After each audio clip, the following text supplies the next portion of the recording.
अस्सलाम वालेकुम dear students.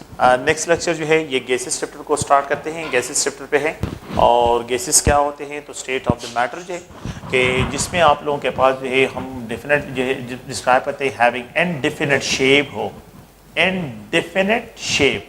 तो जिसका इनडेफिनिट शेप होता है और मतलब ये कि जिस कंटेनर में आप डाल देते हैं उसी कंटेनर का शेप रिक्वायर कर लेता है। एंड हैविंग इनडेफिनिट वॉल्यूम हो और उसका इनडेफिनिट वॉल्यूम हो तो उस स्टेट ऑफ द मैटर को हम क्या कहते हैं? गैसेस कहते हैं। तो gases the state of matter having जो है प्लीज जहन में रखें indefinite shape and indefinite volume हो, उस स्टेट ऑफ द मैटर को हम गैसेस कहते हैं। जिस कंटेनर में आप क्या करें गैस को डाल दें उसी का शेप रिक्वायर कर लेते हैं। जिस कंटेनर में आप जो है वो गैसेस को डाल दें उसी का वॉल्यूम रिक्वायर करते हैं। तो इस तरह के स्टेट ऑफ द मैटर को हम गैसेस से डिस्क्राइब करते हैं। अगर आमतौर पे हम देखें तो कंपैरिजन करते हैं, एक होते हैं solid state of the matter, एक होते हैं liquid state of the matter, second जो है एंड थर्ड अगर आप देखें तो gaseous state of the matter है। अगर आप डेंसिटी वाइज देखें तो सबसे ज़्यादा डेंसिटी जो है वो सॉलिड की होती है, फिर उसके बाद अगर आप देखें तो डेंसिटी ऑफ द लिक्विड है और density of the liquid is greater than the density of gas. सबसे ज़्यादा जो डेंसिटी होती है वो गैसेस की होती है। ये पहला पॉइंट है। अगर आप लोग सेकंड पॉइंट को देखें तो यहाँ पे जो है सबसे ज़्यादा काइनेटिक एनर्जी जो है अगर आप देखें तो वो गैसेस की होती है। फिर उसके बाद जो है नेक्स्ट अगर हम देखें तो kinetic energy of the liquid है और द लास्ट जो है सबसे जो लीस्ट काइनेटिक एनर्जी है तो वो अगर आप लोग देखें तो सॉलिड्स की होती है। तो एनर्जी वाइज जो है आप लोगों के पास ये ट्रेंड है और डेंसिटी वाइज जो है अगर आप देखें तो यहाँ पे ये ट्रेंड जो है इसके डिस्क्राइब करते हैं। अगर आप लोग देखें तो यहाँ पे गैसेस मॉलिक्यूल जो है ये रैंडमली मूव करते हैं, फ्रीली मूव करते हैं, एट ऑल डायरेक्शन किसी भी डायरेक्शन में मूव कर सकते हैं। इसी तरह लिक्विड मॉलिक्यूल भी जो है ये जो है कंटिन्यूसली मूव करते हैं और लेकिन सॉलिड के पार्टिकल में ओनली वाइब्रेशन काइनेटिक एनर्जी होती है। तो यहाँ पे तीनों फॉर्म्स ऑफ काइनेटिक एनर्जी जो है इसके तीनों forms vibrational energy, rotational energy and plus जो है अगर आप लोग देखें तो ट्रांसलेशन एनर्जी इसमें प्रेजेंट होती है। लेकिन इसमें जो है आप लोगों के पास सिर्फ वाइब्रेशनल काइनेटिक एनर्जी जो है यहाँ पे ये प्रेजेंट होती है। गैसेस की कुछ प्रॉपर्टीज हैं जिसको हमने स्टेप बाय स्टेप एक्सप्लेन करना है। तो इसमें जो पहली प्रॉपर्टी है वो है अगर आप लोग देखें तो एक्सपेंशन है। तो जब भी अगर आप लोग प्रेशर जो है ऑन द गैसेस मॉलिक्यूल जो है रिलीज करते हैं, प्रेशर को कम कर देते हैं तो गैसेस एक्सपेंड होते हैं। तो लो प्रेशर पे गैसेस जो है वो क्या होते हैं? एक्सपेंशन होते हैं। ये गैसेस की प्रॉपर्टी है। सो लो प्रेशर पे जो है जब भी प्रेशर को हम लो करते हैं, लो प्रेशर पे गैसेस जो है ये एक्सपेंड होते हैं। अगर हम क्या करते हैं यहाँ पे गैसेस की कंप्रेशन की बात करते हैं तो कंप्रेशन जो है अगर हम डिस्कशन करते हैं तो हाई प्रेशर पे गैसेस कंप्रेस होते हैं, हाई प्रेशर पे गैसेस कंप्रेस होते हैं और लो प्रेशर पे जो है गैसेस सॉलिड अनकंप्रेसिबल होते हैं। सॉलिड की एक्सपेंशन नहीं होती, लिक्विड जो है वो कंप्रेस नहीं होते और लिक्विड जो है वो एक्सपेंशन नहीं होती। तो यहाँ पे जो है एक्सपेंशन प्रॉपर्टी और कंप्रेशन ये दोनों प्रॉपर्टी जो है ये गैसेस के लिए क्या करते हैं? डिस्क्राइब करते हैं। तो ये है सेकंड। थर्ड पॉइंट ये है कि गैसेस की डेंसिटी जो है सबसे लो होती है। सो गैसेस हैव लो डेंसिटी, इनकी लो डेंसिटी होती है और ये डेंसिटी जो है ये डिपेंड करती है टेम्परेचर पे।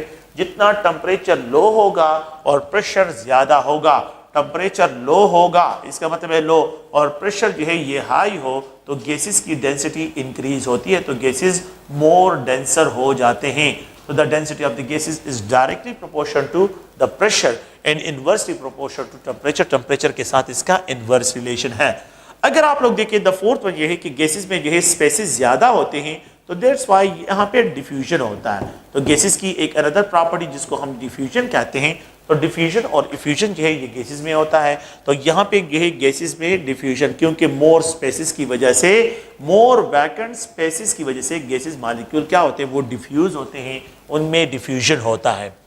द फिफ्थ पॉइंट अगर आप लोग देखें तो गैसेस जो है इनकी जो है अगर आप लोग देखें तो यहाँ पे एक दूसरा पॉइंट जो है मैं एक्सप्रेशन करता हूँ और वो ये है कि गैसेस एक्सर्ट प्रेशर, ये प्रेशर भी एक्सर्ट करते हैं क्योंकि गैसेस मॉलिक्यूल रैंडमली मूव करते हैं colliding with the wall of the container. तो दे एक्सर्ट प्रेशर, ये प्रेशर एक्सर्ट करते हैं और जिस कंटेनर में डाल देते हैं उसी का जो है वहाँ पे वॉल्यूम भी रिक्वायर करते हैं। तो ये एक जनरल जो है इसकी प्रॉपर्टीज है, इनको आप लोग प्लीज में रखें।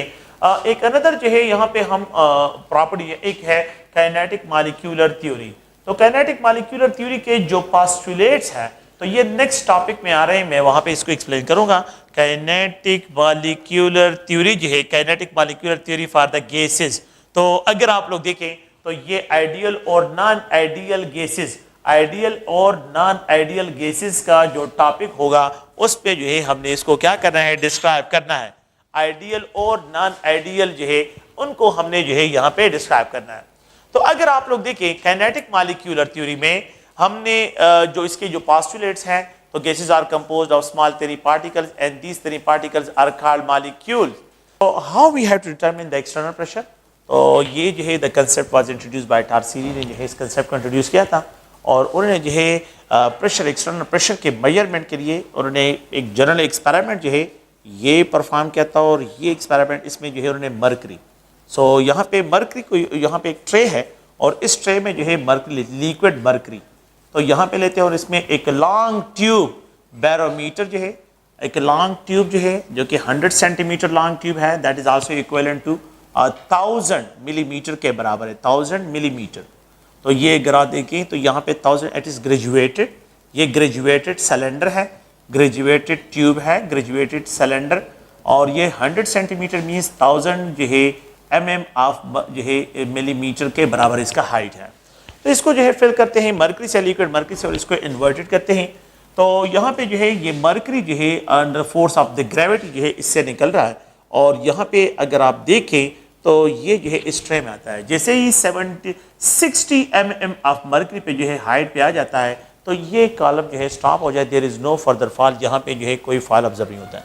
तो 760 mm ऑफ मरकरी पे जो है there is no further fall. तो कंक्लूजन के यहाँ पे जो एक्सटर्नल फोर्सेज हैं तो दे आर एक्सटर्नल प्रेशर है जिसको हम इस तरह डिफाइन करते हैं कि the force per unit area is described as pressure, ये प्रेशर है, तो pressure is equal to force per unit area. तो एक्सटर्नल प्रेशर जो है that is responsible to hold 760 mm of mercury. We can also write कि 1 atmospheric pressure is equal to 760 mm of mercury. We can also write is a 760 torr, ये जो है 760 torr के भी बराबर है, and it is also equivalent to 101325 newton per metre square, and it is also equivalent to 101.325 जो है ये pascal. We can also write 101.325 kilo pascal के भी ये बराबर है, and it is also equivalent to 1.01325 bar के भी बराबर है, and it is also equivalent to 14.7 psi pounds per square inch के भी बराबर है। तो ये सारे जो है प्रेशर मेजरमेंट्स के लिए क्या है यूनिट्स हैं, और इनको अगर आप देखिए ATM 760 mm of mercury, 760 tar 101.325 Newton per metre square, ये जो है पास्कल, ये किलो पास्कल, ये बार है, और यहाँ पे ये PSI pounds per square. We can also write is a 76 centimetre of mercury column भी इसके लिए एक्सप्रेशन कर सकते हैं। 76 सेंटीमीटर ऑफ कॉलम जो है ये मरकरी जो है 76 सेंटीमीटर ऑफ मरकरी कॉलम ये भी हम लिख सकते हैं। इसमें जो मोस्टली क्वेश्चंस होते हैं तो लेट्स सपोज है अगर हम यहाँ पे लिख देते हैं 1 ATM is equal to 14.7 PSI, तो सिंगल PSI में कितने ATM पॉसिबल है, तो 14.7, यहाँ पे 14.7। We can also write a single PSI is equivalent to 1/14.7 time of ATM जो है अगर हम इसका एक्सप्रेशन करते हैं तो 1 PSI में 1/14.7 टाइम ऑफ ATM जो है ये इसके बराबर होते हैं।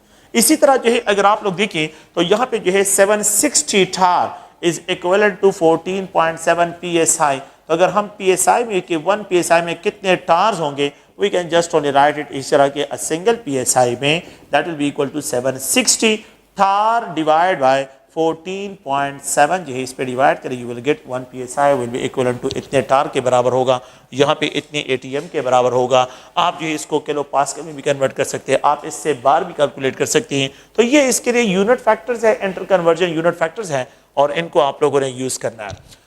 अगर आप लोग देखें तो यहाँ पे if the tube of the diameter जो है, यहाँ पे जो डायमीटर ऑफ द ट्यूब जो है अगर हम इसको चेंज करते हैं तो क्या यहाँ पे वैल्यूज यहाँ पे बिल्कुल remain will same, there will be no effect, यहाँ पे कोई इफेक्ट जो है the diameter of the tube इसको इफेक्ट नहीं करेगा। नेक्स्ट जो है हम यहाँ पे आइडियल गैसेस लॉज जो है उनकी तरफ आते हैं। तो आइडियल गैसेस लॉज में जो है पहला जो यहाँ पे हमने डिस्कशन करना है वो बॉयल्स लॉ है।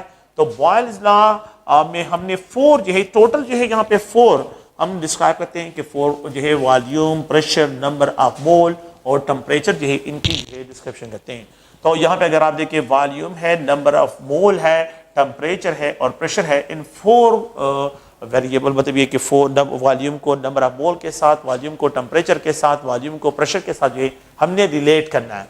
तो बॉयल्स लॉ में हम यहाँ पे ये डिस्क्राइब करते हैं बॉयल्स लॉ में, तो बॉयल्स लॉ में कंडीशन ये है कि आप लोगों ने जो कंडीशन रखनी है तो नंबर ऑफ मोल और टेम्परेचर को कांस्टेंट रखना है, and according to this law कि वॉल्यूम और प्रेशर में इनवर्स रिलेशनशिप है। इसका मतलब ये है कि अगर मेरे पास जो है वॉल्यूम ज्यादा है तो लो प्रेशर पे वॉल्यूम ज्यादा, अगर मैं प्रेशर को इंक्रीज करता हूं तो वॉल्यूम डिक्रीज, अगर मैं प्रेशर को और इंक्रीज करता हूं तो वॉल्यूम जो है डिक्रीज, अगर मैं प्रेशर के वैल्यू को जितना ज्यादा करता हूं वॉल्यूम, तो there is a inverse relationship between volume and pressure, इन दोनों में इनवर्स रिलेशन है। Volume is equal to K by P के बराबर है, where K is a proportionally defined constant है, और के का जो यूनिट है तो ये प्रोडक्ट ऑपरेशन वॉल्यूम के बराबर है। We can also write is atm, और यहाँ पे अगर आप देखें तो ये डीएम क्यूब के भी बराबर है। इस product operation volume is also called work, ये वर्क के भी बराबर, अगर हम इसको सॉल्व करते हैं तो it is also equivalent to work, तो ये जॉल की भी, तो के का यूनिट जो है यहाँ पे जॉल में भी एक्सप्रेस कर सकते हैं, और यहाँ पे एटीएम इनटू डीएम क्यूब जो है ये भी इसके लिए एक्सप्रेशन कर सकते हैं। आमतौर पे जो है जो बॉयल्स लॉ से रिलेटेड पॉइंट्स है, तो यहाँ पे जो के है बॉयल्स लॉ कांस्टेंट का जो के है तो ये डिपेंड करता है, ये डिपेंड करता है नंबर ऑफ मोल पे और टेम्परेचर पे। फॉर टू डिफरेंट टेम्परेचर पे the value of K will be different, for two different number of moles के लिए the value of K will be different, but for the constant number of mole और temperature पे the value of K will remains constant, ये constant होगा। For two different types of condition के लिए अगर हम इस एक्सप्रेशन करते हैं तो we know that volume is V1, यहाँ पे अगर आप लोग देखें तो यहाँ पे V1 के डिवाइड बाय P1 इस तरह एक्सप्रेशन करता हूँ, तो we can also write is P1 V1 is equal to P2 V2 जो है यहाँ पे एक्सप्रेशन करते हैं। अगर हम इनको रीअरेंज करते हैं so the equation can be written is V1 divide by V2 and it can also write P2 divide by P1 जो है ये इनके लिए। तो अगर आप देखें तो यहाँ पे P2 is inversely proportional to V2 और ये V1 is inversely proportional to P1 जो है, तो यहाँ पे V1 और V2 का जो रेशो होगा that is also equivalent to जो है P2 बाय P1 के रेशो के बराबर होगा। एक आम तौर पे जो है कि ये प्रेशर है P1 है, वॉल्यूम V1 है, if the pressure is 10 time increase करते हैं, 10 टाइम जो है P1 की कर लेते हैं, सो what's will be the expected change in volume, final volume में जो है कितना चेंज आएगा। तो जितने जो है अगर आप देखें तो इनके फर्स्ट पावर में चेंजेस आ रहे हैं, अगर आप प्रेशर को 10 टाइम इंक्रीज करते हैं तो वॉल्यूम में 10 टाइम जो है फाइनल वॉल्यूम में 10 टाइम जो है डिक्रीज होगा। तो ये P1 V1 is equal to P2 V2 है, तो यहाँ पे ये P1 V1 है, P2 is equal to 10 time of P1 है, so what's will be the expected value, तो ये P1 इसके साथ कैंसिल हो जाएगा and we can write V2 is equal to V1 divide by 10 के बराबर होगा। So the ratio of V1, तो final volume will be 10 time laser.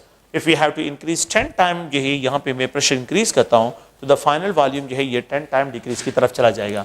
The value of के फॉर द वैल्यू ऑफ के जो है ये के को याद रखें कि इस के का जो है डायरेक्ट रिलेशन है विद द टेम्परेचर, और इस के की वैल्यू का जो है डायरेक्ट रिलेशन है with the number of mole, number of mole के साथ भी इसके डायरेक्ट रिलेशन है और टेम्परेचर के साथ भी इसका क्या है डायरेक्ट रिलेशन है। तो जितने जो है आप लोगों के पास number of mole value increase होगी the value of K increase होगी, लेकिन फिक्स नंबर ऑफ मोल और टेम्परेचर पे the value of K will remains constant, तो ये जो है कांस्टेंट रहेगा। हम एक सेकंड डिफिनीशन की तरफ आते हैं। सेकंड डिफिनीशन में अकॉर्डिंग टू दिस कंसेप्ट कि लेट्स सपोज मेरे पास जो है ये कंडीशन है कि यहाँ पे जो है ये प्रेशर है, यहाँ पे वॉल्यूम है, और यहाँ पे the product of pressure and volume जो है ये, तो दैट इज इक्वल टू के, ये के बराबर है if the number of mole and temperature remains constant, if the pressure is 1 atm, let's suppose the pressure is 1 atm and the volume is 4 dm cube, जो है इसका वॉल्यूम है ये 1 atm प्रेशर है, तो यहाँ पे इन दोनों का जो प्रोडक्ट होगा तो ये 1 मल्टीप्लाइड 4 इज इक्वल टू 4 जो है atm dm क्यूब के, तो के वैल्यू जो है 1 atm यहाँ पे 4 atm dm क्यूब के बराबर होगा। अगर मैं प्रेशर को डबल कर लेता हूँ तो यहाँ पे वॉल्यूम हाफ हो जाता है, तो यहाँ पे ये 2 multiplied 2 is also equal to 4, ये भी 4 के बराबर है। तो यहाँ पे जो है अगर मैं प्रेशर को 3 टाइम कर लेता हूँ तो वॉल्यूम 3 टाइम डिक्रीज होता है, तो यहाँ पे 3 multiplied 1.33 is also equal to 4, ये 4 atm dm क्यूब के बराबर है। अगर मैं प्रेशर को 4 टाइम इंक्रीज करता हूँ वॉल्यूम 1 हो जाता है, तो यहाँ पे 4 मल्टीप्लाइड 1, ये भी आप लोगों के पास। तो सेकंड डिफिनीशन ये है कि the at constant number of mole in temperature पे the product operation volume will remains constant. तो सेकंड में हम यहाँ पे ये डिफाइन करते हैं कि at constant number of mole in temperature पे, constant number of mole in temperature पे the product of pressure and volume, the product of pressure and volume will remains constant, volume और विल रिमेन्स कांस्टेंट, ये जो है क्या होगा यहाँ पे ये कांस्टेंट डिस्क्राइब होगा, तो it will describe as a remains constant, ये जो है कांस्टेंट डिस्क्राइब किया जाए। तो ये अगर आप लोग देखें तो ये जनरल जो है इसके मैथमेटिकल फॉर्म्स हैं, और यहाँ पे मेरे इसके थ्योरेटिकल पॉइंट या भी ये है के की वैल्यू जो है किस चीज़ पे डिपेंड करती है उसको भी अगर आप लोग देखें। अगर हम क्या करते हैं ग्राफिकल डिफिनीशन करते हैं तो ग्राफिकली में जो है ये प्रेशर और यहाँ पे जो है वॉल्यूम जो है इनको जो है प्लाट करते हैं। तो जब इसको प्लाट करते हैं तो आप लोग देखें प्रेशर जो है मेरे पास 1 atm है, यहाँ पे जो है प्रेशर 2 atm है, यहाँ पे प्रेशर अगर आप देखें तो ये 3 atm है और यहाँ पे प्रेशर जो है अगर आप देखें तो ये 4 atm जो है प्रेशर जो है यहाँ पे आप लोगों के पास 4 atm है। तो इसी तरह जो है अगर आप लोग देखें वॉल्यूम को देखें तो वॉल्यूम के लिए जो है यहाँ पे हम एक्सप्रेशन करते हैं कि यहाँ पे 1 atm है, यहाँ पे ये 2 atm है, यहाँ पे ये 3 atm है, ये 4 atm है। तो इस साइड पे जो है आप लोगों के पास जो है प्रेशर atm में इंक्रीज और इस साइड पे जो है वॉल्यूम जो है आप लोगों के पास dm क्यूब में, तो यहाँ पे 1 dm क्यूब जो है 1.3 dm cube, 2 dm cube, 3 dm cube और 4 dm क्यूब, इस साइड पे वॉल्यूम इंक्रीज हो रहा है। अगर मैं इसको क्या करता हूँ, इसको कांस्टेंट टेम्परेचर पे, तो आइसोथर्मल कंडीशन है, the condition is described as isothermal condition, ये आइसोथर्मल कंडीशन है। अगर प्रेशर मेरे पास 1 atm है तो वॉल्यूम जो है यहाँ पे 4 dm क्यूब है। अगर प्रेशर मेरे पास 2 dm क्यूब atm हो जाए तो वॉल्यूम जो है ये ड्रॉप हो जाता है 2 dm क्यूब पे वॉल्यूम। अगर प्रेशर मेरे पास 3 atm पे चला जाता है तो यहाँ पे जो है ये 1.33 पे जो है वॉल्यूम आ रहा है। और अगर प्रेशर मेरे पास 4 पे चला जाए तो यहाँ पे अगर आप देखें तो इन लाइंस को अगर हम एक्सप्रेशन करते हैं, अगर आप देखिए इन लाइंस को अगर आप कंबाइन करते हैं, दिस लाइन कांस्टेंट टेम्परेचर पे डिटरमिन हो रहे हैं, that's why this line is described as isothermal line. इसको जो है आइसोथर्मल लाइन से डिस्क्राइब करते हैं क्योंकि ये कांस्टेंट टेम्परेचर और constant number of mole, and this type of line is described as a hyperbola curve, जो है इसको एक्सप्रेशन करते हैं। तो when volume versus pressure is plotted, hyperbola curve आ जाता है। ये हाइपरबोला कर्व जो है, अगर आप इस कर्व को देखें, ये जो के यहाँ पे एक्सप्रेशन करते हैं इसके लिए कि वॉल्यूम वर्सेस पी प्लॉट करते हैं, अगर मैं क्या करता हूँ यहाँ पे टेम्परेचर इंक्रीज करता हूँ, अगर मैं टेम्परेचर को इंक्रीज करता हूँ तो फिर जब टेम्परेचर, लेट्स सपोज अगर मेरे पास जो है ये कर्व ये आ रहा है, अगर मैं टेम्परेचर को इंक्रीज करता हूं तो ये कर्व जो है एक्स और वाई एक्सिस जो है फार अवे जाएगा। अगर मैं टेम्परेचर को और इंक्रीज करता हूं तो ये और फार अवे जाएगा। अगर मैं टेम्परेचर को डिक्रीज करता हूं तो ये इसके करीब आता है। तो आप लोगों ने प्लीज ध्यान रखना है कि हाईएस्ट टेम्परेचर पे the value of K will B maximum, the highest temperature पे the value of K will B maximum. तो यहाँ पे जो है ये आप लोगों के पास हाइट पे यहाँ पे होगा, और टेम्परेचर को जितना मैं कम करता हूँ तो लीस्ट वैल्यू ऑफ के जो है यहाँ पे डिस्क्राइब होगी। तो आप लोगों ने प्लीज ध्यान रखना है कि boys law constant is direct proportional temperature, ये टेम्परेचर का साथ इसका डायरेक्ट रिलेशन है। जितना टेम्परेचर वैल्यू इंक्रीज होगा तो यहाँ पे जो है आप लोगों के पास के की वैल्यू ज्यादा होगी, और जितना जो है टेम्परेचर की वैल्यू कम होती जाएगी द के value will be closer towards the pressure in it, तो दो कोऑर्डिनेट्स के करीब जो है ये होता जाएगा। Now these lines are described as isothermal lines, इनको जो है हम क्या एक्सप्रेशन करते हैं, इनको आइसोथर्मल लाइन। तो when volume versus pressure plot करते हैं तो we will get a hyperbola curve, यहाँ पे जो है हमारे पास एक हाइपरबोला कर्व जो है वो डिस्क्राइब होता है। द नेक्स्ट पॉइंट अगर आप लोग देखें तो if we have to plot, अगर हम यहाँ पे प्लॉट करते हैं कि the product of pressure and volume, जो कि product of pressure and volume means constant है, के है। If we have to plot K, यहाँ पे जो है ये के ये 4 के बराबर है, तो if we have to plot it against the pressure, अगर हम इसको प्रेशर के अगेंस्ट प्लॉट करते हैं, if we have to plot the product of pressure volume versus pressure जो है प्लॉट करते हैं, तो यहाँ पे ये 1 atm, ये 2 atm, ये 3 atm और ये 4 atm है। तो 1 atm पे भी the value is equal to 4, 1 atm पे भी द के वैल्यू जो है अगर आप लोग देखें ये 4 है, 2 atm पे भी अगर आप देखें तो द वैल्यू ऑफ के इज आल्सो इक्वल टू 4, और 3 atm पे भी आप लोगों के पास द वैल्यू, और यहाँ पे जो है ये के की वैल्यू जो है आप लोगों के पास रिमेन्स कांस्टेंट है। A straight line, no this line is called isothermal line, ये लाइन क्या है, आइसोथर्मल लाइन है, ये लाइन भी आइसोथर्मल लाइन है। और यहाँ पे जो है आप लोग याद रखें कि जब आप के को वर्सेस प्रेशर प्लॉट करते हैं, straight line obtain and that run parallel to the pressure, ये प्रेशर के साथ बिल्कुल पैरेलल मूव करता है। नो ये लाइन जो है बिल्कुल पैरेलल जो है क्या करता है, प्रेशर के साथ जो है मूव करता है। अच्छा, जितना टेम्परेचर कम होता जाएगा द वैल्यू ऑफ के डिक्रीज होती जाएगी, जितना टेम्परेचर कम होता जाएगा the value of K will B decreases और it will closure towards the pressure temperature. तो लो टेम्परेचर पे जो है द वैल्यू ऑफ के डिक्रीज होती है, और हाई टेम्परेचर पे जो है आप लोगों के पास द वैल्यू ऑफ के जो है, क्योंकि के और टेम्परेचर में डायरेक्ट रिलेशनशिप है। तो आप लोगों ने याद रखना है कि यहाँ पे जो है दो डिफरेंट टेम्परेचर पे the value of K will be different, but same temperature पे the value of K will remains constant, ये कांस्टेंट होगा। तो ये सेकंड डिफिनीशन है कि if you have to plot K versus जो है प्रेशर, अगर आप प्लॉट करते हैं a straight line is obtain, यहाँ पे स्ट्रेट लाइन कर्व आ जाता है, and that run parallel to the pressure, ये प्रेशर के साथ जो है बिल्कुल पैरेलल जो है यहाँ पे रन करता है। The third definition of the Boyle's law का जो ग्राफिकल डिफिनीशन है, तो graphical definition of the Boyle's law जो हम यहाँ पे थर्ड डिफिनीशन की बात करते हैं, सो व्हेन जो है यहाँ पे क्या करते हैं, वॉल्यूम वर्सेस 1/p प्लॉट करते हैं, वॉल्यूम वर्सेस 1/p। यहाँ पे ये वॉल्यूम है और ये जो है अगर आप देखें तो ये 1/p है, तो यहाँ पे जो है ये 1 है, यहाँ पे 1.33, यहाँ पे ये 2 है, यहाँ पे ये 3 है और यहाँ पे ये 4 है। अगर आप देखें मैं यहाँ पे 1/p की बात करता हूँ तो 1/p के 1/4, तो यहाँ पे 1/p4, 1/p4, 1/p3, यहाँ पे 1/p3, यहाँ पे अगर आप देखें तो 1/p2 और यहाँ पे 1/p1 होगा। अगर आप लोग देखें 1/p4 है, 1/p4 प्रेशर की वैल्यू 4 है, तो अगर आप लोग देखें तो यहाँ पे 1/p4 अगर 1 पे तो ये 0.25 होगा, 1/p3 ये 0.33 होगा, 1/p2 ये 0.5 होगा, और अगर आप लोग देखिए इसकी वैल्यू 1/1 तो ये 1 के बराबर होगा। तो जब 1/p4 है तो वॉल्यूम जो है आप लोगों के पास ये है, वॉल्यूम क्या है, ये आप लोगों के पास 1 dm³ है। अगर जो है 1/p3 है तो वॉल्यूम आप लोगों के पास इतना है, अगर 1/p आप लोगों के पास p2 है तो वॉल्यूम इतना है, और अगर 1/p1 है तो वॉल्यूम जो है आप लोगों के पास ये। इन लाइन को अगर आप लोग कंबाइन करें you will get a straight line, isothermal line that run between the two coordinates, जो इन दो कोऑर्डिनेट्स के दरमियान जो है रन करेगा। तो ये अगर आप लोग देखें तो यहाँ पे अ straight line is obtained that run between the two जो है बिटवीन द टू कोऑर्डिनेट यहाँ पे। तो व्हेन वॉल्यूम वर्सेस जो है वॉल्यूम वर्सेस जो है 1/p is plotted, a straight line is obtained, a straight line is obtained, यहाँ पे स्ट्रेट लाइन प्रोड्यूस होता है।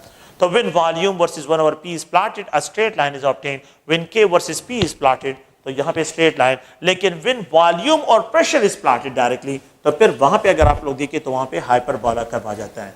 तो ये इसके ग्राफिकल डिफिनीशंस है, और इन ग्राफिकल डिफिनीशंस को हम क्या करते हैं, इन ग्राफिकल डिफिनीशंस को इस तरह डिफाइन करते हैं। आप लोगों ने प्लीज इसको ध्यान में रखना है। तो 3 ग्राफ को जो है यहाँ पे मैंने एक्सप्रेशन इसकी की है, और आप लोगों ने जो है इन 3 ग्राफ को जो है यहाँ पे क्लियर करना है। नेक्स्ट जो है अगर हम आ जाते हैं तो यहाँ पे चार्ल्स लॉ है। तो अगर आप लोग देखें तो चार्ल्स लॉ जो है उसको डिस्क्राइब करते हैं कि चार्ल्स लॉ में जो है क्या क्या जो है यहाँ पे कॉमन्स है, और इनमें जो है हमने क्या डिस्कशन करनी है। हम यहाँ पे क्या करते हैं, वॉल्यूम और टेम्परेचर में रिलेशन को ड्रा करते हैं। टेम्परेचर में number of mole and pressure remains constant, इन दोनों को जो है हम क्या करते हैं, कांस्टेंट रखते हैं। लेट्स सपोज अगर मेरे पास यहाँ पे एक कंटेनर है और इस कंटेनर में मैं एक बैलून को फिल कर लूं, एक बैलून जो है ये मैंने क्या किया हुआ, फिल किया हुआ है, और इस कंटेनर में जो है कोल्ड वाटर पड़ा हुआ है, कोल्ड वाटर जो है यहाँ पे पड़ा हुआ है, कोल्ड वाटर है। मैं इसमें इसको डिप करूँ, ये बैलून को क्या करता हूँ, इसको डिप कर लेता हूँ। तो जब इस कोल्ड वाटर में जो है इस बैलून को डिप कर लेता हूँ तो ये जो है इसका वॉल्यूम क्या हो जाता है, कम हो जाता है, ये इन्फ्लेट हो जाता है, इसका वॉल्यूम कम हो जाता है। लेकिन मैं इसी बैलून को अगर लेता हूँ और यहाँ पे हॉट वाटर में इसको डिप कर लेता हूँ, तो जैसे ही हॉट वाटर में इसको डिप कर लेता हूँ तो यहाँ पे ये इन्फ्लेट हो जाता है, ये साइज में इंक्रीज हो जाता है।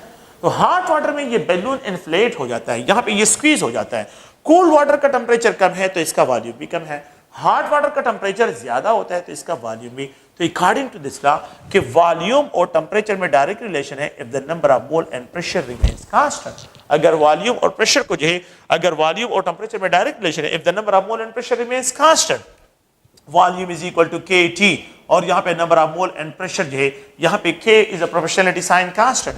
वी कैन आल्सो डिफाइन कि the ratio of volume with temperature remains constant if number of mole and pressure remains. वो अभी समझाता हूँ। अगर ये t को मैं यहाँ पे ट्रांसफर करूँ तो यहाँ पे इन दोनों का जो रेशियो होगा वो k के बराबर होगा। So according to this law it constant number of mole and pressure, it constant number of mole and pressure, the ratio of volume, the ratio of volume with number of mole with the number of with the temperature, sorry not volume, with temperature remains constant. So the ratio of volume with the temperature remains constant. लेकिन उसके लिए condition क्या है, यहाँ पे number of mole और pressure remains constant होगा। तो नंबर ऑफ मोल को और प्रेशर को कांस्टेंट रखे, आइसोबैरिक कंडीशंस हैं। तो यहाँ पे जो है आइसोबैरिक कंडीशन आप लोगों ने लेने हैं। आइसोबैरिक कंडीशन में the ratio of volume with temperature remains constant. Now this is according to the Charles law, remains constant, this is according to the Charles law. यहाँ पे जो है हम क्या करते हैं, चार्ल्स लॉ के जरिए जो है इसको इस तरह डिस्क्राइब करते हैं कि the ratio of volume with temperature remains constant, the ratio of volume with temperature remains constant. इसका मतलब क्या है, इसका मतलब ये है अगर आप लोग देखें यहाँ पे आप लोगों के पास जो है ये वॉल्यूम है, मैं इस तरह एक्सप्रेशन करता हूं कि ये वॉल्यूम 2 dm³ है, और यहाँ पे जो है ये टेम्परेचर है, यहाँ पे जो है it is describe as a 1 kelvin temperature है, और इन दोनों का रेशियो अगर मैं लेता हूं तो यहाँ पे जो है इट इज रिमेन्स कांस्टेंट, इन दोनों का रेशियो 2 dm³ पर केल्विन, तो 2 dm³ जो है यहाँ पे जो है पर केल्विन 1 ओवर केल्विन जो है, तो it will be equal to 2 dm³ पर केल्विन जो है, इसके लिए ये क्या होगा, ये कांस्टेंट वैल्यू होगी। अगर मैं टेम्परेचर को डबल कर लेता हूं, it is describe as 2 kelvin, तो यहाँ पे वॉल्यूम जो है 4 dm³ हो जाएगा, ये डबल भी हो जाएगा, तो यहाँ पे जो है ये 4 dm³ और यहाँ पे divide by 2 kelvin is also equal to the same value है।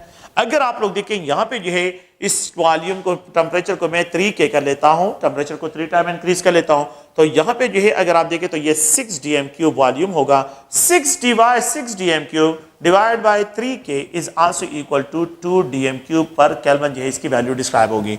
और इसी तरह जो है अगर मैं यहाँ पे 4 टाइम, तो 4 time of the temperature increase करता हूँ तो यहाँ पे 8 dm³, तो अगर मैं 8 dm³ का और यहाँ पे 4 केल्विन का रेशियो निकालता हूँ तो यही है। तो अकॉर्डिंग टू दिस कंसेप्ट कि the ratio of volume with temperature remains constant, लेकिन उसके लिए कंडीशन क्या है कि द नंबर ऑफ मोल और प्रेशर को आप लोगों ने कांस्टेंट रखना है।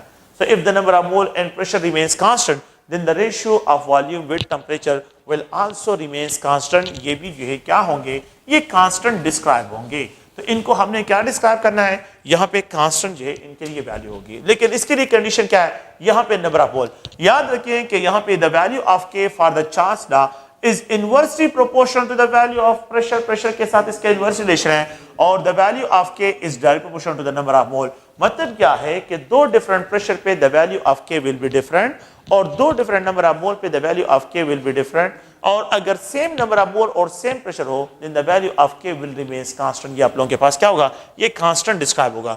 K का जो यूनिट है ये dm³ पर केल्विन है, द वैल्यू ऑफ K जो है यहाँ पे यूनिट ऑफ द K जो है यहाँ पे dm³ पर केल्विन जो है इसके, और यहाँ पे डायरेक्ट रिलेशन है दो डिफरेंट कंडीशन पे V1 जो है, और यहाँ पे एक कंडीशन T1 है, तो we can write is a V1 divide by T1, और अगर मेरे पास ये एक अनदर कंडीशन है दैट इज V2 और यहाँ पे T2 है, इन दोनों को अगर आप लोग देखिए इनको क्रॉस मल्टीप्लाई करते हैं तो यहाँ पे T2 डिवाइड बाय T1 होगा is equal to V2 divide by V1 है। तो जो आप लोगों के पास क्या है, टेम्परेचर का रेशो होगा केल्विन में, वही आप लोगों के पास वॉल्यूम का रेशो होगा। यहाँ पे जो टेम्परेचर का रेशियो होगा the same will be described as a volume ratio, ये वॉल्यूम का रेशियो भी होगा। मतलब क्या है, अगर मेरे पास इनिशियल वॉल्यूम V1 है, इनिशियल टेम्परेचर T1 है, अगर मैं ये कहूँ कि what's will be the expected volume if the final temperature is decrease by 10 time, 10 time अगर मैं इसको डिक्रीज करूं तो यहाँ पे डायरेक्ट रिलेशन है, तो आप लोग जब 10 टाइम जो है मैं टेम्परेचर को कम करता हूं तो 10 टाइम जो है आप लोगों के पास वॉल्यूम डिक्रीज की तरफ चला जाएगा।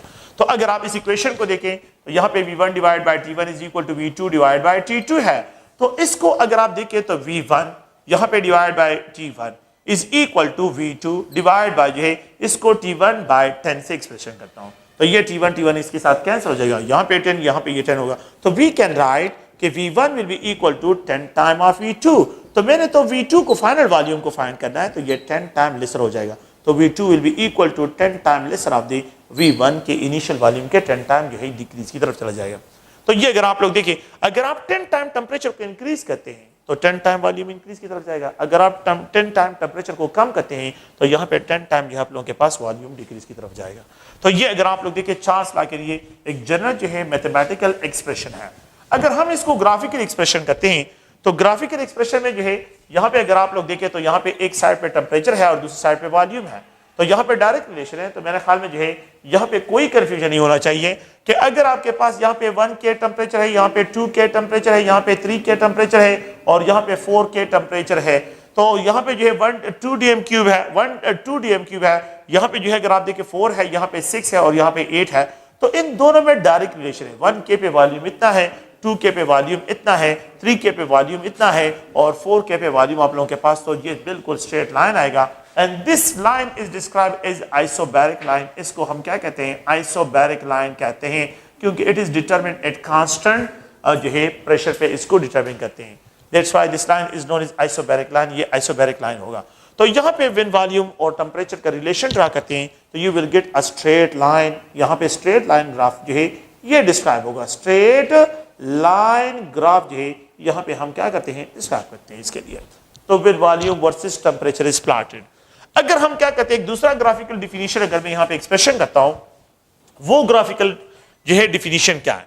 वो ग्राफिकल डिफिनीशन अगर आप लोग देखें तो the ratio of volume with temperature remains constant, K versus temperature plot करते हैं। तो if you have to plot K versus temperature, तो अगर आप देखें तो ये 0 है और यहाँ पे जो है ये 1 है के की वैल्यू, और यहाँ पे जो है के की वैल्यू 2 है। तो अकॉर्डिंग टू दिस वन 1 के पे, यहाँ पे 2 के टेम्परेचर, यहाँ पे 3 के टेम्परेचर, और यहाँ पे जो है ये 4 के टेम्परेचर पे। तो 1 के टेम्परेचर पे ये आप लोगों के पास के की वैल्यू 2 के टेम्परेचर पे भी द वैल्यू ऑफ के जो है वो 2 है, और 3 के पे भी द वैल्यू ऑफ के की वैल्यू जो है वो भी 2 है। और अगर आप देखिए 4 के टेम्परेचर पे भी तो बिल्कुल a straight line, this line is called isobaric line. ये लाइन जो है आइसोबैरिक लाइन है। A straight line will be obtain and that run parallel to the temperature, यहाँ पे जो है ये बिल्कुल इसके साथ पैरेलल मूव करेगा, ये भी स्ट्रेट लाइन जो है यहाँ पे होगा। अच्छा, एक दूसरा पॉइंट, अगर मैं प्रेशर को इंक्रीज करता हूं द के वैल्यू डिक्रीज होगा। अगर मैं प्रेशर को इंक्रीज करता हूं द के वैल्यू डिक्रीज होगा, तो ये के की वैल्यू जो है यहाँ पे लीस्ट की तरफ जाएगा। तो अगर हाई प्रेशर पे द वैल्यू ऑफ के, क्योंकि मैंने आपको बताया था कि K value is inversely proportional to pressure and K value is direct proportional to number of mole. Number of mole के साथ इसका डायरेक्ट रिलेशन है, लेकिन टी के साथ इसका इनवर्स रिलेशन है। तो ये अगर आप लोग देखें एक जनरल जो है इसके लिए क्या है, ये स्केच है। तो ये चांस ला के लिए कि जितना आप लोग टेम्परेचर इंक्रीज करते हैं तो साथ में जो है मॉलिक्यूलर कोलिजन इंक्रीज होता है, गैसेस जो है वो क्या होते हैं, वो इंक्रीज होते हैं, लेकिन कंडीशन ये है कि प्रेशर को आप लोगों ने कांस्टेंट रखना है। तो यहाँ पे वॉल्यूम जो है वो इंक्रीज की तरफ जाएगा। और एक अनदर पॉइंट की तरफ आते हैं, और एक अनदर डिफिनीशन की तरफ जो है हम यहाँ पे एक और डिफिनीशन पॉइंट ऑफ व्यू से, ये जो चार्ल्स लॉ है तो इसका एक अनदर डिफिनीशन, और साथ साथ में एब्सोल्यूट जीरो। अच्छा, इससे पहले कि हम एब्सोल्यूट जीरो की तरफ चले जाएं, हम यहाँ पे एक और पॉइंट को भी कि यहाँ पे ये स्केल कन्वर्जन है। तो एक अगर आप लोग देखें तो यहाँ पे centigrade 0 degree centigrade, 100 degree centigrade, इसमें डिग्रीज का डिफरेंस होता है, और यहाँ पे 100 डिग्रीज का डिफरेंस यहाँ पे है। अगर आप लोग देखें फ़ारेनहाइट स्केल में 32 फ़ारेनहाइट फ्रीजिंग पॉइंट है, और यहाँ पे 212 जो है यहाँ पे फ़ारेनहाइट बॉइलिंग पॉइंट, यहाँ पे 180 डिग्रीज का डिफरेंस है। तो 212 से माइनस करें 32, you will get 180 degrees difference आ रहा है। यहाँ पे अगर आप देखें तो 273 केल्विन टेम्परेचर है, और यहाँ पे ये 373 केल्विन टेम्परेचर जो है इसका बॉइलिंग पॉइंट है, यहाँ पे 100 का डिफरेंस आ रहा है। अगर हम इनके दरमियान जो है रिलेशन ड्रा करते हैं, तो यहाँ पे अगर आप देखें तो ये centigrade scale 0 freezing point divide by number of degrees, और यहाँ पे ये फ़ारेनहाइट जो है ये 32, और यहाँ पे अगर आप लोग देखें 180 इसमें डिग्रीज है, ये इसके साथ कैंसिल हो जाएगा, ये इसके साथ कैंसिल, यहाँ पे 1.8 जो है अगर आप देखें तो centigrade will be equal to Fahrenheit minus 32 divide by 1.8 जो है, ये आप लोगों के पास इसका रिलेशन है। फ़ारेनहाइट, तो अगर फ़ारेनहाइट की वैल्यू गिवन हो 32, इससे माइनस करें 1.8 पे डिवाइड करें, you will get the value in centigrade, ये सेंटीग्रेड के बराबर होगा। Centigrade into 1.8 is equal to Fahrenheit minus 32। अगर मैं ये 32 को इस साइड पे, तो 1.8 centigrade plus 32 will be equal to Fahrenheit. तो मैंने इस 1.8 को यहाँ पे ट्रांसफर किया है। तो अब अगर आप लोग देखें तो ये 32 को अगर आप इस साइड पे लेके आए, तो फ़ारेनहाइट जो है फ़ारेनहाइट स्केल में 1.8 सेंटीग्रेड प्लस 32, तो 32 को आपने 8 करना है। लेट्स सपोज अगर सेंटीग्रेड की वैल्यू -40 के बराबर हो, so what should be its Fahrenheit value. Fahrenheit की वैल्यू किसके बराबर होगी? The Fahrenheit value will be equal to 1.8, और यहाँ पे जो है ये -40 है एंड प्लस 32 है, तो इन दोनों को मल्टीप्लाई करें -72 आ जाएगा, 32 इसके साथ सम अप करें, ये -40 जो है फ़ारेनहाइट के बराबर होगा। तो कौन से टेम्परेचर पे फ़ारेनहाइट स्केल और सेंटीग्रेड स्केल एक दूसरे के साथ कोइंसाइड होते हैं? तो याद रखें ये -40 फ़ारेनहाइट या -40 डिग्री सेंटीग्रेड, -40 फ़ारेनहाइट पे और -40 डिग्री सेंटीग्रेड, इनमें से जो भी गिवन हो, इन दो टेम्परेचर पे आप याद रखिए, इन पे जो है आप लोगों के पास क्या होगा, फ़ारेनहाइट स्केल और जो है सेंटीग्रेड स्केल जो है ये दोनों कोइंसाइड होते हैं, इन दोनों की कोइंसाइडेंस होती है। ओके, अगर हम यहाँ पे डिस्कशन एक और पॉइंट की तरफ आते हैं, और वो है अगर आप देखिए केल्विन स्केल -273 डिवाइड बाय 100 जो है, और यहाँ पे अगर आप लोग देखें सेंटीग्रेड -0 डिवाइड बाय 100, तो 100 के साथ कैंसिल, के -273 इज इक्वल टू सेंटीग्रेड। अगर सेंटीग्रेड की वैल्यू को फाइंड आउट करना हो तो केल्विन से -273 कर लें। अगर आप लोगों ने क्या करना है कि यहाँ पे के की वैल्यू फाइंड आउट करिए, तो सेंटीग्रेड प्लस 273 जो है ये आप लोगों ने जो है इसको ज़हन में रखना है, ये इंटरकन्वर्जन स्केल के यूज करते हैं। अगर आप लोग देखें, मैं एक और रिलेशन को यहाँ पे ड्रा करता हूँ कि फ़ारेनहाइट स्केल और केल्विन स्केल में क्या रिलेशन है। अगर आप देखें तो फ़ारेनहाइट -32 डिवाइड बाय 180 और यहाँ पे जो है K -273 डिवाइड बाय 100, ये इसके साथ कैंसिल, ये इसके साथ कैसे, यहाँ पे 1 पर, तो K फ़ारेनहाइट माइनस जो है 32 divide by 1.8 is equal to K -273। अगर आप देखें तो ये फ़ारेनहाइट -32 1.8 और यहाँ पे +273 इज इक्वल टू K के बराबर है। तो ये आप लोग देखें, ये सेंटीग्रेड के भी बराबर है और यहाँ पे जो है सेंटीग्रेड +273 इज आल्सो केल्विन के भी बराबर है। तो ये एक अनदर जो है कन्वर्जन फैक्टर है और इन कन्वर्जन फैक्टर को आप लोगों ने जहन में रखना है।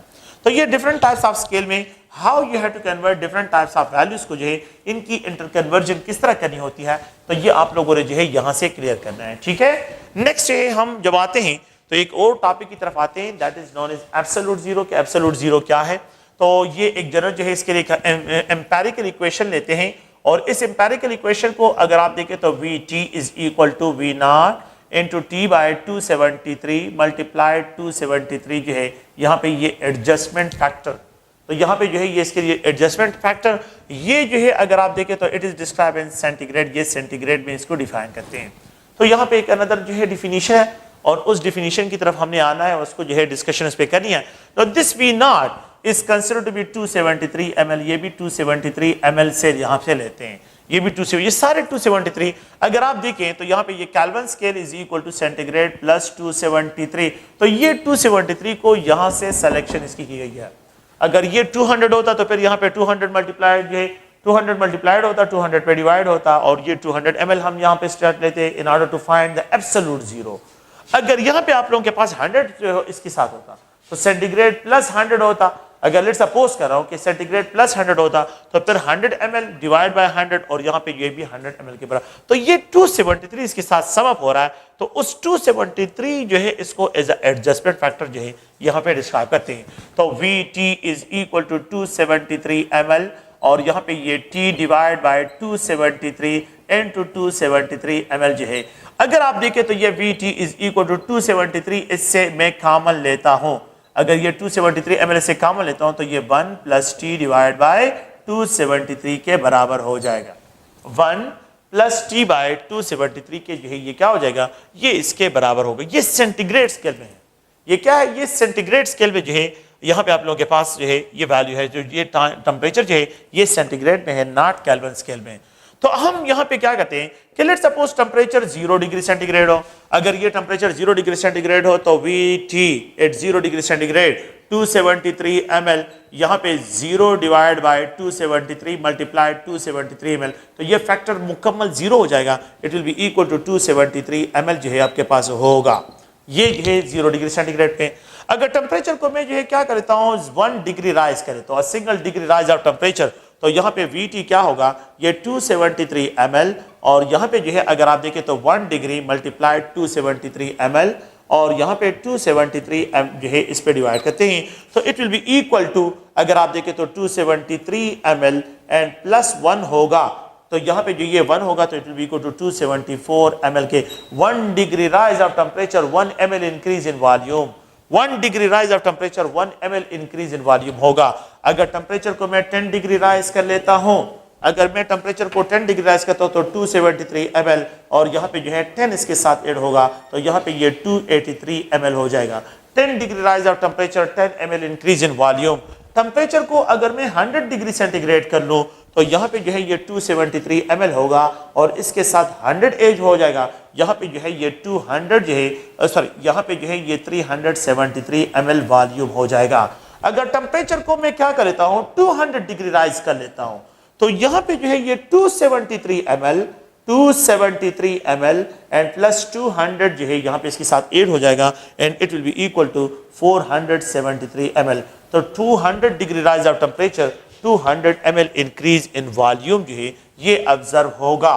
200 degree rise of temperature 200 ml increase in volume observe होगा। अगर मैं टेम्परेचर को जो है यहाँ पे जो है प्लस 273 कर लूं सेंटीग्रेड में तो यहाँ पे क्या होगा कि यहाँ पे volume will be equal to 273 ml and plus 273 multiplied 273 ml divide by 273, ये इसके साथ कैंसिल हो जाएगा तो you will get Vt will be equal to 273 ml and plus जो है ये 273 ml होगा, तो it will be equal to 546 ml के बराबर हो जाएगा, वॉल्यूम डबल हो जाएगा।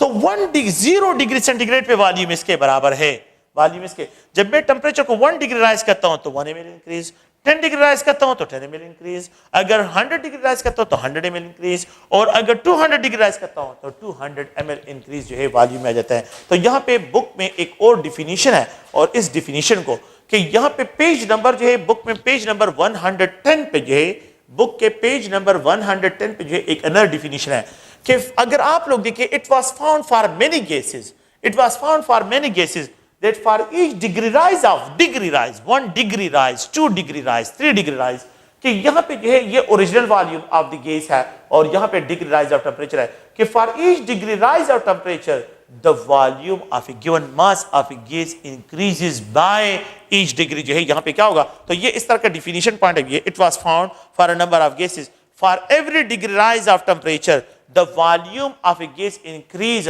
The volume of a gas जो है यहाँ पे page number by 1/273 factor, by 1/273 factor of its original volume.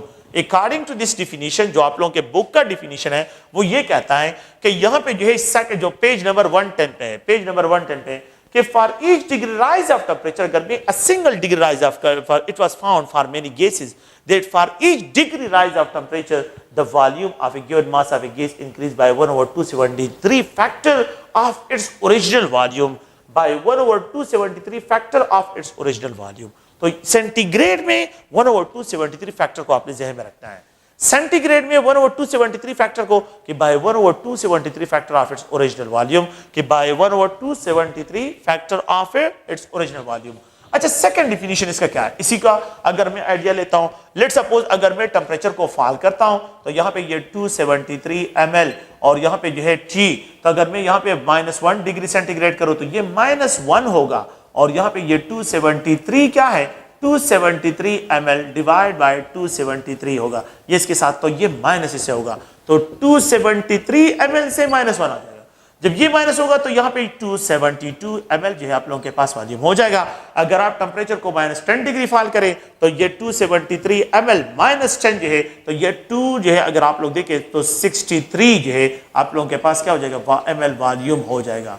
तो यहाँ पे 10 डिग्री फॉल करते हैं, अगर टेम्परेचर को -100 डिग्री सेंटीग्रेड पे कर ले तो यहाँ पे जो है ये 273 ml जो है माइनस जो है 100 ml, तो ये जो है 173 ml होगा। अगर मैं टेम्परेचर को जो है -200 डिग्री सेंटीग्रेड फॉल कर लूं तो यहाँ पे ये 273 ml -200 होगा, तो it will be equal to 73 ml के बराबर होगा। अगर टेम्परेचर को मैंने जो है यहाँ पे -273 डिग्री सेंटीग्रेड फॉल करूं तो यहाँ पे जो है ये 273 ml -273 ml हो जाएगा, तो it will be equal to 0, तो यहाँ पे जो है ये 0 डिस्क्राइब होगा। तो जिस टेम्परेचर पे अगर आप लोग देखिए the volume of A given mass of ideal gas जो है ये बिकम 0 हो जाए, उस टेम्परेचर को एब्सोल्यूट 0 कहते हैं। जिस टेम्परेचर पे the kinetic energy of the particle cease हो जाए, उस टेम्परेचर को एब्सोल्यूट 0 कहते हैं। जिस टेम्परेचर पे जो है the volume of A given mass become 0 हो जाए, उस टेम्परेचर को हम क्या कहते हैं, एब्सोल्यूट 0 कहते हैं। तो एब्सोल्यूट 0 वो टेम्परेचर है जिस पे kinetic energy of the particle क्या हो जाती है, वो सीज हो जाती है, वो खत्म हो जाती है। एब्सोल्यूट 0 जो है ये हाइपोथेटिकल टेम्परेचर है। Before reaching this temperature, इस टेम्परेचर तक पहुंचने से पहले जो है the gases are converted into the liquid phase, are converted into the solid phase। लेकिन ये तो आइडियल गैसेस के लिए हम जो है आइडियल लेते हैं, तो आप लोग एब्सोल्यूट 0 वो टेम्परेचर है जिस पे the kinetic energy of the given mass of a gas क्या हो जाती है, वो 0 डिस्क्राइब होती है। तो नेक्स्ट जो है इसका ग्राफ है, वो ग्राफ मैंने एक्सप्लेन करना है, इंशाल्लाह जो है नेक्स्ट लेक्चर में जो है वो क्लियर हो जाएगा।